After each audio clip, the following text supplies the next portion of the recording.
name's Bill Brackett. I've been a member here at St. John's for approximately 35 years. Today's reading comes from the 15th chapter of Luke, and it's the beginning of a parable that Jesus told concerning the lost son, or better known as the prodigal son. And I'll just read the first 2 or 3 verses. Then Jesus said, "There was a man who had 2 sons. The younger of them said to his father, 'Father, give me the share of the property that will belong to me.' So he divided his property between them. A few days later, the younger son gathered all he had and traveled to a distant country. And there he squandered his property in dissolute living."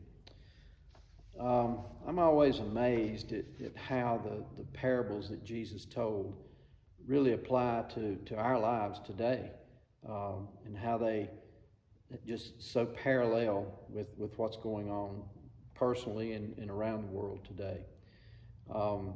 We are an impatient society, number one, because the younger son was certainly impatient in that he wanted his wealth early. We want everything now.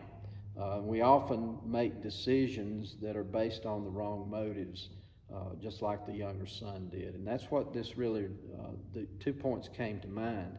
Our impatience, our selfishness, and our ability to make good decisions, bad decisions, whatever. A couple of things that it reminded me of is I read a devotion probably 20, 25 years ago, and it contained the acronym HALT, or HALT. And it was based on making decisions. And when we make decisions, like important decisions, using this acronym HALT applies to, we often make bad decisions when we're hungry, when we're angry, when we're lonely, or when we're tired. And that precipitates sometimes bad decisions. And believe me, I've made some bad decisions in my life, and I certainly didn't apply this acronym.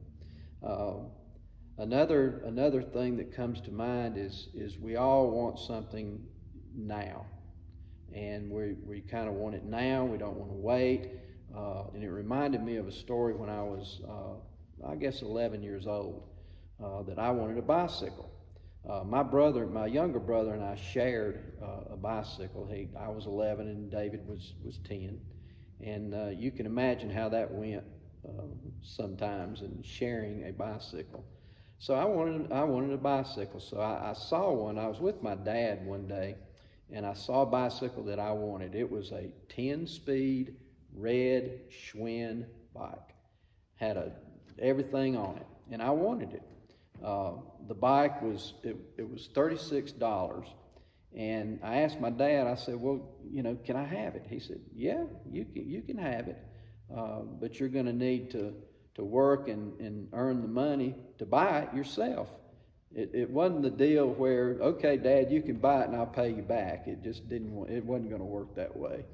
So I did. I mowed lawns that summer. For $2 a lawn, and I made enough money, I guess, by mid-August. So the summertime was almost over. But when I had the money, he took me up there, and I purchased the bike, and I just thought that was it's always been a good life lesson for me. But not always do I do want things. I do want them right now. But I know one thing that we do not have to work for. We don't have to earn, and that's our salvation. Our salvation it's a gift. Our salvation is a gift from God. Thanks be to God.